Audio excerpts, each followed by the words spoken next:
Well, good afternoon, Jules. Warm welcome to everybody. Racing back. Do you know, last week we achieved our best ever listening figures, and it made us think, me and Jules, perhaps it's not us you want to listen to, it's other people, it's guests.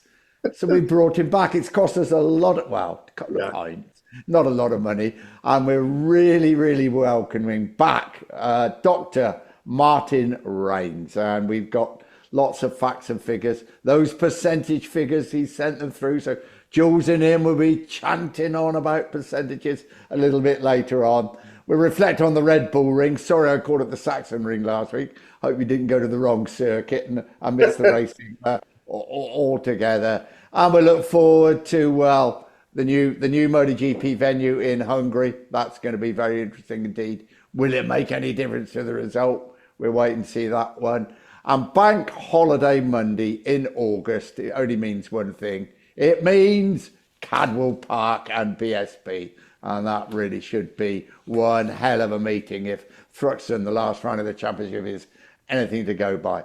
Well, lads, chaps, whatever you want me to call you, another faultless display, wasn't it, by Marc Márquez at the Red Bull Ring. And I watched it and I thought, this is the question I'm going to ask Jules and Martin.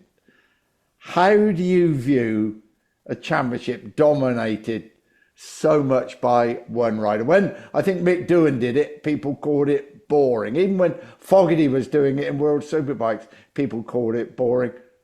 When Valentino Rossi did it, it was the most wonderful thing in the world. How do you think about that? Well, Foggy, I think, certainly in this country, it was the greatest thing we'd ever seen, certainly since Barry Sheene. And people come about, I want lots of different winners. No, you don't, because nobody talks about the 2000 World Championship with 8 different winners, which, by the way, I remember Mike Trimby telling me, it was Noyes is part of the conversation, the worst championship ever. You know, no one goes, oh, I wish we had 2000 again. What we want to see is greatness, and that normally means a confrontation. It means a head-to-head between Rossi and Lorenzo, between Rossi and Stoner, between Aggo and Halewood, between Aggo and Reed. That's the things we remember. And we remember Mick Doohan. There's blokes out there telling their grandchildren at the moment, you know, I saw Mick Doohan ride. No one's saying I saw a damn good series where 8 people won, you know, in 16 races. It's what we think, what we say, and what is actually leaves a lasting effect on you are different. And the thing that leaves the effect in sport is always rare. I think you've got an afternoon at Wembley many years ago. There was the 1970 World Cup final, that Brazilian team, the West Indian cricket team of the 90s, Rossi versus Lorenzo at Barcelona. These are the things you remember forever. And we're looking at possibly the best motorcycle race there's ever been. And anybody who finds that boring has probably got themselves attached to the wrong sport. April the 20th, 1986, Wembley. Oxford United 3, Queen's Park Rangers nil. Milk Cup final. Queen's Park Rangers nil, that's my mother's team inspired. Oh no, I'm really sorry. I'm really sorry about that. Rainsy, what do you think? Because he's not being challenged at the moment, isn't he? But we will come on to that. And there were a few challenges, I think, at the Red Bull Ring. But he's not being challenged. And you've seen these world champions in action all the way through. How do you feel? I agree with Julian. I think 90% of the time. I do think that it's getting a little bit predictable, and it's the way Mark goes about it. I think Rossi went about it in a different way. He used to make sure he got into the races first. He'd spend half a dozen laps messing about with the other guys, and he didn't. He never seemed quite as dominant, I don't think. Certainly for a lot of the years, once Casey arrived and Lorenzo. I would just like Julian. I think if we see somebody over the rest of the season go head to head with him a few times, that'll be what we remember, and it will make Mark seem almost better if he wins some close races. One of the stats you came up with, Martin, that you sent out as your briefing note for this meeting. Riders' win percentage in the modern era, the 7th best percentage is Pecco Bagnaia. Yeah. You know, ahead of Lawson, Schwantz and Rossi. Absolutely amazing. And it is amazing that he's done that. But does this year against Marc put that in perspective a little bit? Or does it put in perspective Marc's absolutely. abilities? I mean, it certainly does. He's grown to the ground, hasn't he, basically? Yeah. And I think it goes back to Rainey's time, is that's what you have to do first, is make sure your teammate is completely demoralised by every time you go out on the track. Yes. Make sure you're faster than him. Rainey He's was done that rather good well, hasn't he? He's done that rather well. Yeah, Pecco's having a nightmare. We all know it. We can see it. The bloke's been shot away mentally. And this is a double world champion and the 7th best winning rate in the modern Grand Prix era. And he's destroyed him. Marc has destroyed him. He certainly has. And they're on equal machinery. And Pecco's been in that team for the last 3 or 4 years. So in anything, he perhaps should have the edge in that. But certainly Marc has gone into that team and he's the main man now. Yeah. Was there signs on Sunday that somebody might come up with a little bit of a challenge over the coming weeks and perhaps even challenge for a race win? I'd agree with what Martin just said. I don't see someone challenging the same bloke challenging every weekend. No. I can see, say, Pedro Acosta doing it next because KTM looked a bit more like they were going in that direction. I could see a fully fit Jorge Martin doing it. I could see Bezzecchi doing it. But we saw Bezzecchi doing it. You know, there is a slate of candidates who on a given track will give him a race. I see nobody who could challenge Marc for the championship. Oh, well, I think championship is just... gone. We'll be going back to Rainsy and saying, when was the earliest somebody won the championship? But what about Aldegar? I was mighty impressed with him, weren't you, on Sunday? Well, and Saturday, both days. Again, the bloke's record was not that special. There were eyebrows raised when he was signed by Ducati early, weren't there? But yet again, there were people who know what they're looking at. Yeah, they were. Remember when Quartararo was signed by Yamaha and eyebrows shot northwards everywhere. And I remember having a sniff around and Yamaha had been tracking him effectively since his junior world championship days. They'd seen something really early. Wilco Zeelenberg was chatting to him nearly often as his manager, you know, under instructions from Yamaha to keep tabs to make sure he didn't go somewhere else. I think to some extent, I agree with you, Nick. I think Fermin Aldegar is doing superb, and he's been around a few years without ever going into the Moto3 class. Like he started as a 16-year-old. Remember, he did a wildcard as a 16-year-old at Silverstone in the Moto2. And we actually seem to forget just how young the guy is. Yes. He's 20 now, isn't he? Yeah. And he finished on the podium in Le Mans, if I remember rightly, early on in the season. And he was the second youngest rider of all time, of the MotoGP era, to finish on the podium. So he's finished on the podium younger than Lorenzo, younger than Stoner, younger than Pedrosa, you know. So that was a great achievement for Fermin. And a second point, a great stat that I had a look at is when he finished on the podium there, he was the youngest guy to finish on a podium on a Ducati since one Mike Aylwood in 1959 when he won the 125cc race in Ulster. And I'll tell you another thing this means. This is another nail in Pecco Bagnaia's coffin as a factory Ducati rider. Because we know what Bologna's employment practices are like. Yeah, they're not looking. When Marc is a couple of years older, they're not going to say, well, now, who is there around who's getting a bit better of the established guys? They're looking for an Aldegar. They're looking for a Moreira. They're looking for a kid. basically, who Yeah. fits the mould. And he will be the man who gets maybe up into the satellite team and then into the factory team. Bulaga, who will be the test rider next year, somewhere in between. But poor old Pecco, you can imagine, Gigi makes Italian Renaissance princes look naive. My guess is Gigi's already gone.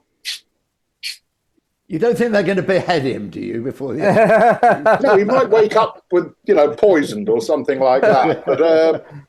But no, it's, you don't, in the same way that Gigi's not going to go employ Brad Binder. No. Yeah. Or Taka Nakagami, or someone who's been around for 5, 6, 7 years.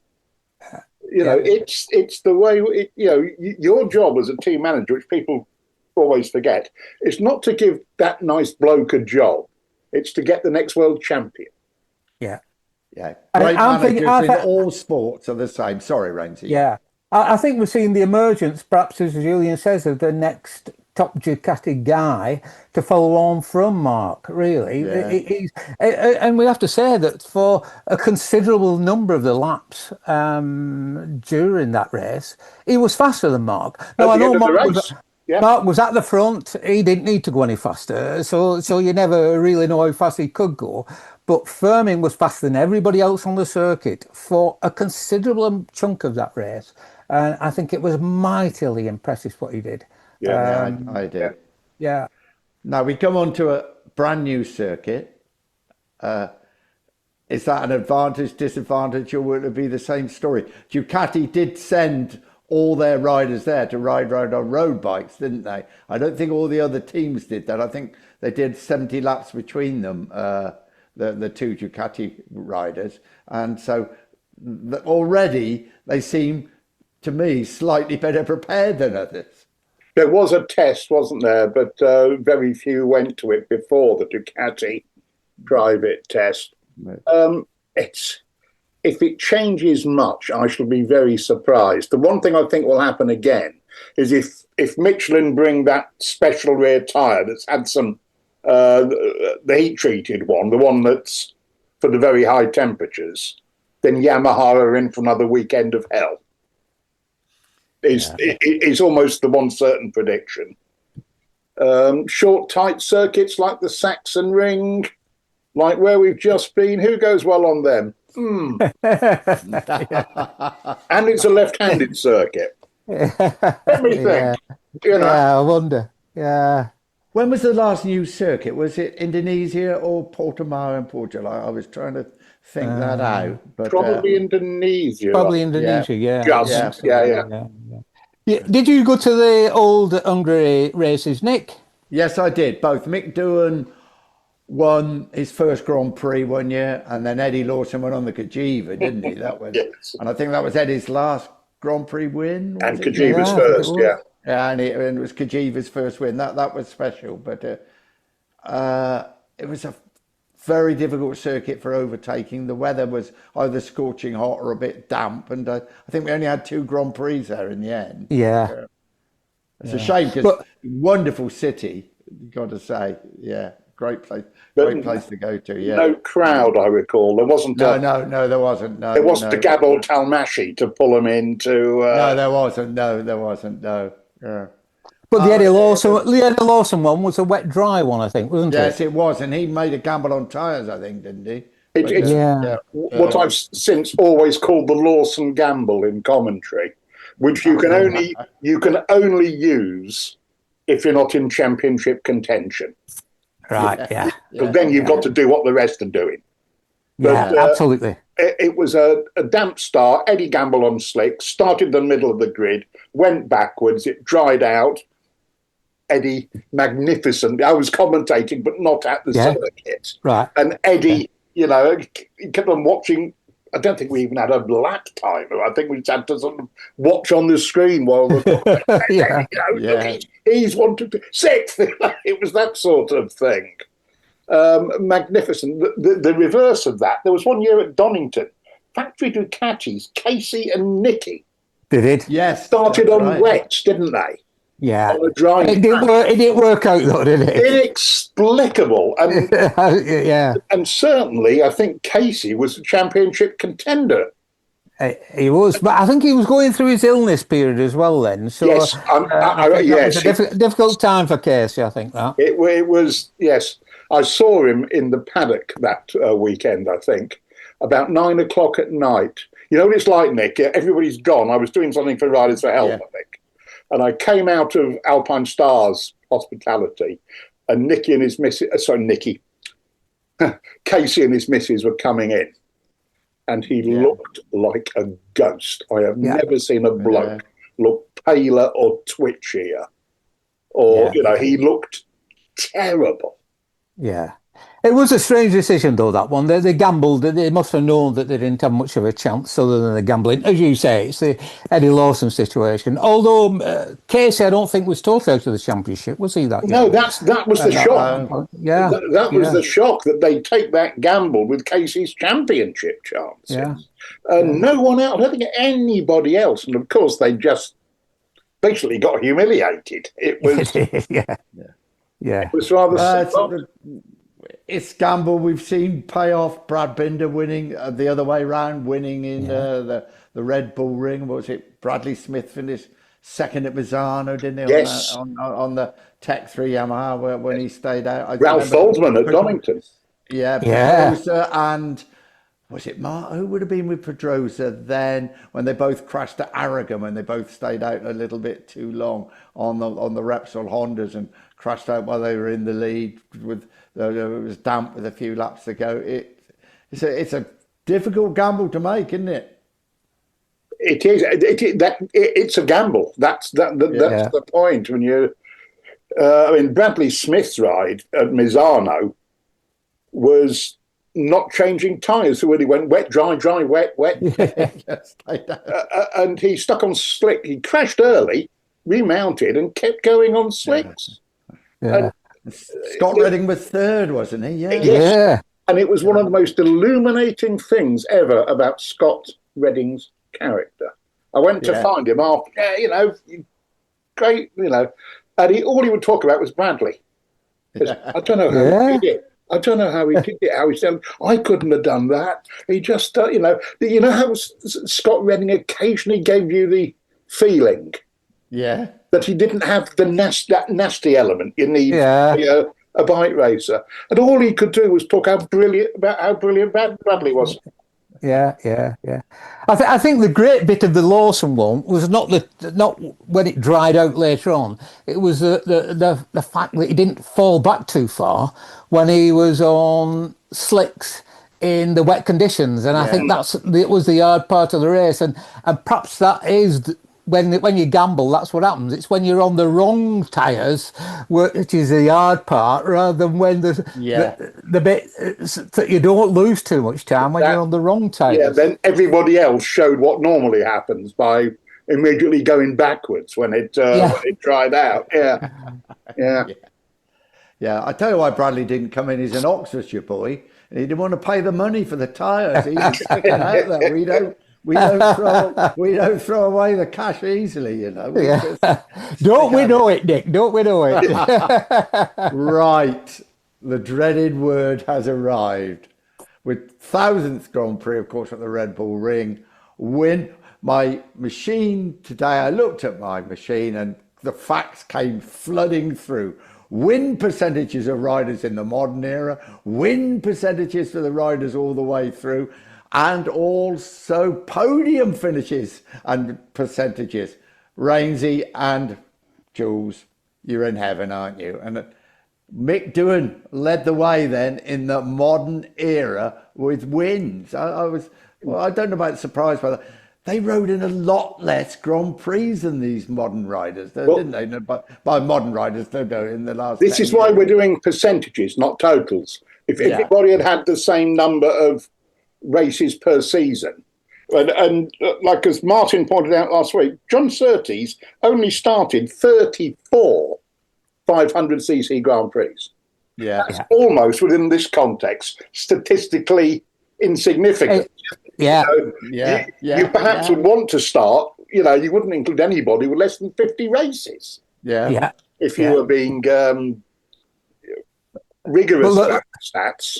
looking back, like he was the works rider for 5 years, John Surtees, and I think there was only over those 5 seasons there was something like 36 races or 35, 36 races only, and he missed one or two through to injury, and then he'd raced in one or two beforehand. But there was only 5 or 6 races each of season. He won 22 out of 34, giving him a percentage win rate of 64.7%.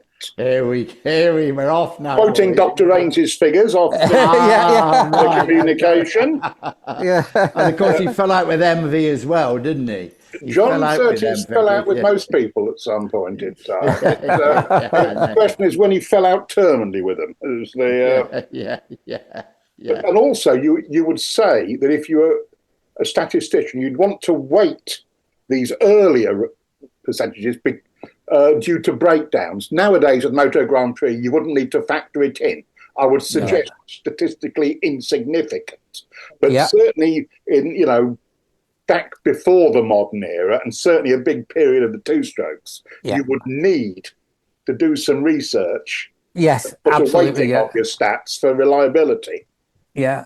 And that's what makes Wayne Rainey's results so incredible, really, because those 500cc two-strokes were not the most reliable, and they were prone to flick people off. But he's got a better percentage on the podium than anybody who's racing the 500 class who's done more than 2 or 3 races. We know about the Jan O'Sullivan's and Jim Redmonds and things like that who just race in 2 or 3 races and win them. But anybody who's done any significant number of races, Wayne Rainey is at the top of that list. And the number is Wayne Rainey did 83 500cc Grand Prix.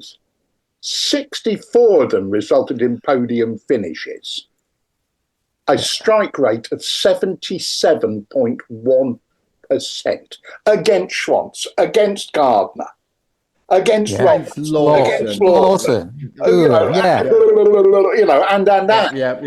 That is an astonishing number. Absolutely. There's no need to weight it or anything. It's just there. It's straight there to see, and it's an astonishing number, as you say. When you think of the other people, like even McDoohan is somewhat considerably behind that, 69% as opposed to 69.3. I mean, he had competition, usually from his teammates. But, would follow him the whole race and then just overtake him at the end. Yeah, but if Okada or Crivier won and beat Mick, it was serious headline time. It was. And I'm just looking to see who the third man in the percentages of podiums is. It's Kenny Roberts Sr., 39 out of 58. Lawson, 78 out of 87. So that's 67 and 61%, with Marc Márquez on 60%. Yeah. I wonder whether there's an argument of whether you should take these people, that the maximum that they've achieved during the career rather than over all the career, because somebody like Valentino Rossi is finished his career with 53%, 53.5%. But he would have been much higher than that at the peak of his career, and then it tailed off. Of course, Wayne Rainey, sadly, was still finishing on the podium at the peak of his career when it finished. So he didn't have the longer tail that perhaps people like Eddie Lawson even had on the Cajiva and things like that. So he didn't have that tail to sort of mar his figures a little bit. Yeah, I mean, statistics are very, very revealing, but also you need to understand. Yeah. As Norrie White, my old news editor, used to tell me at Motorcycle News, never let the facts spoil a good story. But look at Rossi. I mean, he competed in 372 starts. I mean, it's so many more Grand Prix than nearly all the others. So the percentages, it makes it different, doesn't it? Yeah. Well, who was it who said you clever people have gone silent then? Is it lies, damn lies, and statistics? Who was it? Yes, Who said that? something along those lines. But the numbers, like you said, with the rainy number, that is so striking and significant. Yes, we can, when we get lower down, so, well, we should maybe weight Aggo by 5% this way. Then you get into the dangerous territory. I agree completely. But the raw data, which is what we're dealing with here effectively, is still very informative. It is, yeah. Very much so. So we were doing 1,000 MotoGP 500cc Grand Prix at the Red Bull Ring. I think we got to virtually the demise of the 2 strokes in the arrival of the 994 strokes. So where do we go from then? Well, let's have a think. We had the shortest race ever, not closely followed, I think 2 years later, it resulted in the very first flag-to-flag race. And it was that, I remember the race well at Mugello, the shortest race ever. It was rain, didn't it? Nobody's quite sure what's happening. Rossi won, and then was it 6 or 7 laps at Mugello? The Mugello restart was 6 laps, I believe, without looking at a piece of paper. Yes, it was 6 laps, yeah. Notable for it being the only moment in recorded history when Troy Bayliss said he was a little bit frightened. Oh. Yeah. Sat on the grid looking down at patchy tarmac at the first corner. Even Troy admitted that gave him a little, moment of a bit of a twitch. And if it scared him, in the words of an ancient Liverpool saying, it would have scared a police horse. Then it was 2006, was it, that first flag-to-flag race? Phillip Island, it was all yeah. And I think Marco Melandri won it, didn't he? He did. He did. Yeah. But do you remember that it was a British rider who had the honour of the first one coming in to change No, machines? I don't. Oh, my golly. It was James Ellison. Oh, was it? Wow. My God, that is a stat, that is. Wow. Yeah, he was the first one to come in to change to the wet setup of his bike, that race. And do you remember the race at Phillip Island where they did a flag-to-flag? Because the new surface was... Oh, yeah. Yes. Yeah. And I was sitting there with Gavin, the commentator, counting on my fingers how many laps Marc Márquez had done. Then he had to come in, and it came to the required amount. He went straight through, and I looked at Gavin, he looked at me, I went, they miscounted, didn't they? They miscounted the number of laps. And he was disqualified. He didn't. He was disqualified. Black flag, I think, wasn't it? Or it could have been a black flag. Yeah, but he was leading the championship at the time. Like it was thought to be. It was an enormous error, wasn't it? And he was leading, but not by comfortable margin, was he? No, that's right.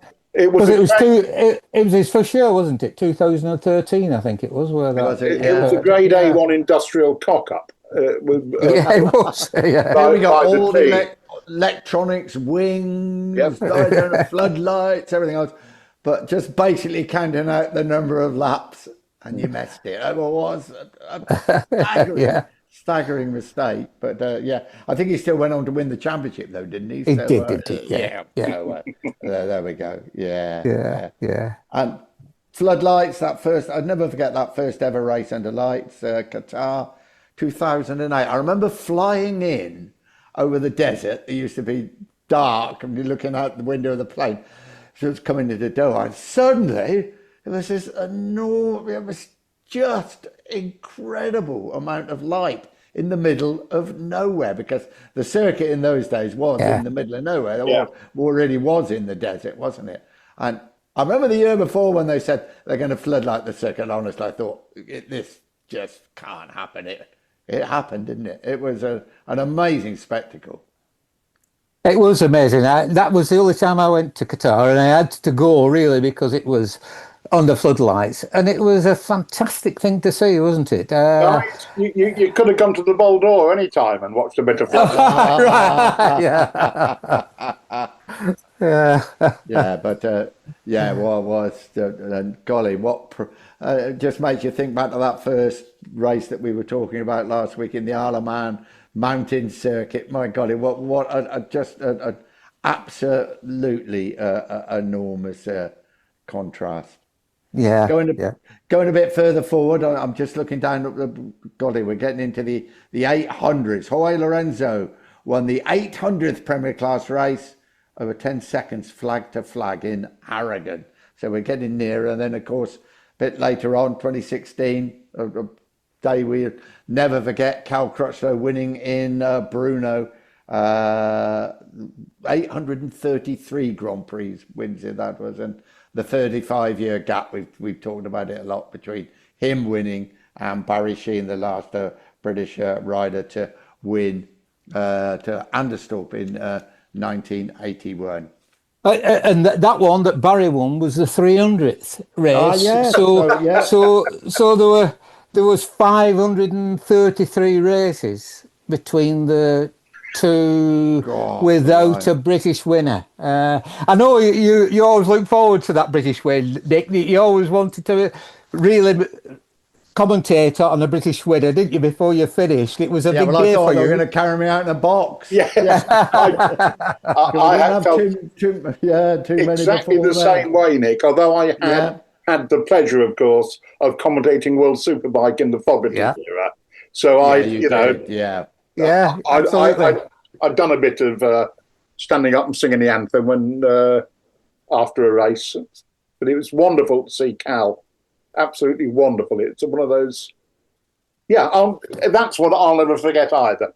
Yeah. Very much so. Moving on, Valentino Rossi's final Grand Prix 2021, Valencia, 372 Premier Class races. 40% of all Premier Class Grand Prix. I mean, that's a staggering amount, isn't it? And again, reflects the increased number of races per season. Yeah. Compared And these numbers don't include the sprints, of course. These are just races. You know, if you add the sprints, the number is just enormous, isn't it? Yes. More than the 6 a season that John Surtees competed in. Yes. Albeit that most of those were for 2 hours, an hour and a half, 2 hours. And if he'd already won the title, MV wouldn't go to Spain at the end of the year. He probably did 5 on several occasions. Yeah. 2022, race 945, the closest Premier Class Grand Prix of all time. 7 riders. I'm sure it's right, but it's an amazing fact, covered by 0.8 seconds. That's a staggering fact, that is, Racing. Yeah, and Alex Rins won it. He won a few close races. I think we forget how good Alex Rins was at that time. Yes. He won that one, and then he won on his final race on the Suzuki, and then he won on the Honda in America, didn't he, when he went on the Honda? Yeah. And it's a shame to see him now, unfortunately, isn't it, struggling at the back, when he had been such a top rider just a couple of years ago. World champion on the Suzuki, pardon, Yeah. Never thought that would happen either. Yeah. No. It is sad, and I think he's had a lot of injuries, and obviously, Yamaha are having their problems. But that was an amazing race, and I'm looking forward to this weekend. There's an inevitability when you watch Marc Márquez, even on the grid, or even when you think, he's starting from the second row. Well, yeah. Oh, look, he's down in 5th place. Oh, yeah. He doesn't vary the plot. Bezzecchi's catching him, but no, even the tyre pressure rule, he seems to understand that better than anybody else. Well, he did the sums, didn't he? Just what I'm assuming now is ride up Pedro Acosta's exhaust pipes for 10 laps, and then the tyre pressure will be fine. Thank you, and passed. But he'll take 3 laps to work it out, to make sure he's comfortable, and then decide what to do. And as someone better than me has said repeatedly this season, he does what he wants when he wants. Yeah. Answer again. I think Mark's riding a little bit different to what he was as well. He is taking those few laps and to get into it more, I think, and being sensible about it early in the stages before he then just, as you say, just does what he wants, doesn't he, for the rest of the race. Yeah. And the wheels are in line nearly all the time. He's obviously, I think apart from there was a race, was it in Qatar, very early in the season, when Alex really pressured him. Then Bez pressured him a couple of times recently. Those are in my memory. Those are there's 3 races maybe where he's had proper pressure. Once from his brother, twice from Marco Bezzecchi. And the Silverstone weekend was the only bad weekend for him. I think really were like Fabio got away and was faster, and then Bezzecchi. But I think that was a bad weekend because he had a crash in that first start and so on of that race. But otherwise, he's completely dominated every weekend, hasn't he? Well, we'll find out. God, didn't time fly when we're so enjoying chatting away? But we are running out of time. So it's Ballanton Park. It's going to be interesting. MotoGP. Will the new circuit make any difference? We'll reflect on that. Cadwell Park, Ryan Ride of Danny Kent continuing the form he showed at Thruxton. And on the island, they'll be right in the middle of the classic Manx and the Manx Grand Prix. And at the moment, the weather's all right. They seem to be getting through practice, rather unlike the TT. Once again, I've got to say, many, many thanks to Martin Rains. We must have you on as much as we possibly can afford. You know, the locals running out of beer here, Rains.